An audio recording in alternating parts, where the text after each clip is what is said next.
The MAGA wrecking ball may soon extend to your mailbox. Trump is expected to issue an executive order as soon as this week to fire the members of the Postal Service's governing board and place the agency under the control of Trump's Commerce Department. 6 people familiar with the plan told the Washington Post. Now, the White House initially denied Trump had any such plans, but then somebody asked Trump himself today, and he all but confirmed it. We're thinking about doing that, and it'll be a form of a merger, but it'll remain the Postal Service, and I think it'll operate a lot better than it has been over the years. This isn't a new goal for Trump per se. I mean, over the years, he's repeatedly said he's open to privatizing the Postal Service. And then last month, Trump was reportedly looking into replacements for the Postmaster General that he appointed in his first term. That's Republican mega donor Louis DeJoy.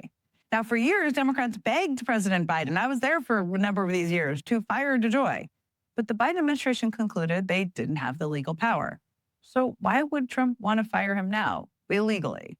Well, multiple sources close to the president told the Post that Trump's opinion of DeJoy has suffered since the Postmaster General led the agency to successfully facilitate mail-in voting, including in the 2020 election that Trump lost. So basically, he helped millions of Americans vote during a once-in-a-century pandemic, including many for Trump. So that guy has to go. That's what seems to be based on. And meanwhile, it would mean messing with a vital service Americans rely on. They've relied on it since before the birth of the Republic, by the way, because the postmaster didn't help Trump rig an election. That's what this is about. Now, by the way, Louis DeJoy had already said he planned to resign, but apparently that wasn't enough for Trump. He just wants total control over the U.S. Post Office, I guess. I'm joined now by Mark Dimondstein, the president of the American Postal Workers Union. Mark, thank you so much for being here. I had so many questions when I saw the news about this today. The Postal Service is so popular, and I'm sure a lot of people watching have questions. So let me just start with, we saw what Trump said. What are you hearing about what he actually wants to do here? Well, it appears, Jen, and thanks so much for having me on. It's pretty clear that this administration wants to do a hostile takeover of the public postal service. And what does that mean, to privatize it or hostilely take it over? I think it's the big first huge step towards privatizing, meaning selling the post office, breaking it up, selling it off to private corporations for private profit. And it's really important for our viewers to understand, every one of which who is a postal customer, that this wonderful national treasure, which, by the way, is celebrating its 250th anniversary this summer. It's a lot of years. This wonderful national treasure, enshrined in the Constitution, created by an act of Congress, supported by the people, right? That it belongs to all of us. And we're getting our pockets picked if this plan is to go through by billionaire oligarchs who want to turn this wonderful national treasure, who runs, we run on the idea of breaking even and serving the people, not making a quick buck.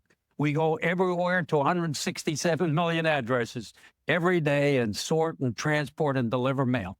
The people listening, and really everybody in this country is a postal customer, need to be very concerned about this plan.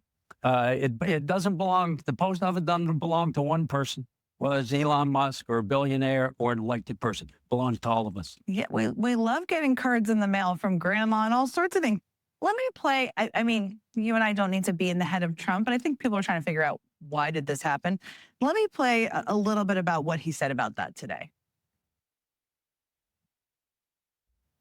But we want to have a post office that works well and doesn't lose massive amounts of money. It's been just a tremendous loser for this country. Tremendous amounts of money are being lost. And we think we can do something that'll be very good. He also talks about mail-in voting. First of all, we know that the Postal Service provides retirement to workers, right? Which is not something other companies do. That's right. That's part of why, if they didn't do that, they wouldn't be losing money. Am I correct there? Well, look, the losing money can get complicated. The president's comments imply that this is taxpayer money. It's not.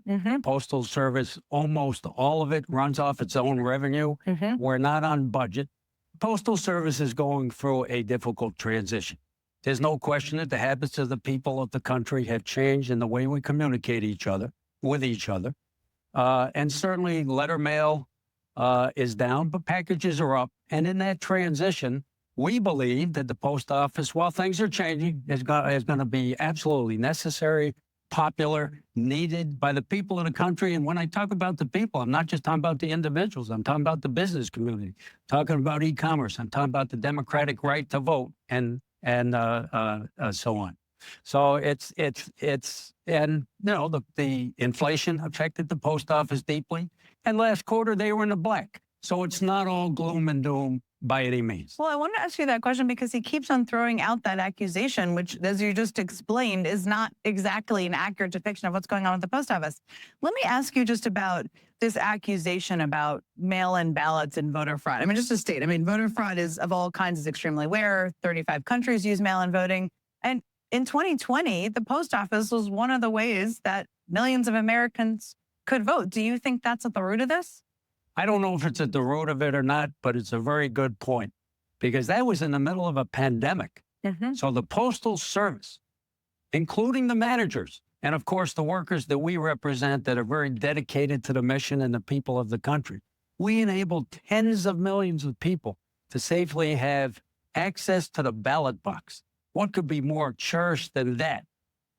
Safely, securely, and the only fraud that really is here is those who claim that vote by mail is fraudulent and not safe. It's been proven to work well. People love it. It's ever more popular.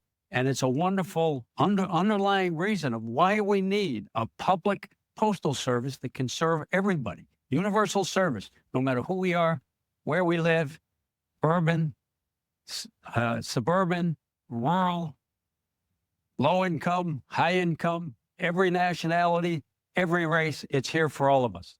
I really appreciate you, Mark, for joining us. But Postal Service is so popular. I think people are wondering, what does this mean? What does this mean for me? And that's one of the things we're trying to explain. Well, we're going to have to work together with the people of the country to make sure it stays in our hands and stays vibrant going forward for generations to come. Another 250 years. 250 years is a long time. Let's hope so. I really appreciate it.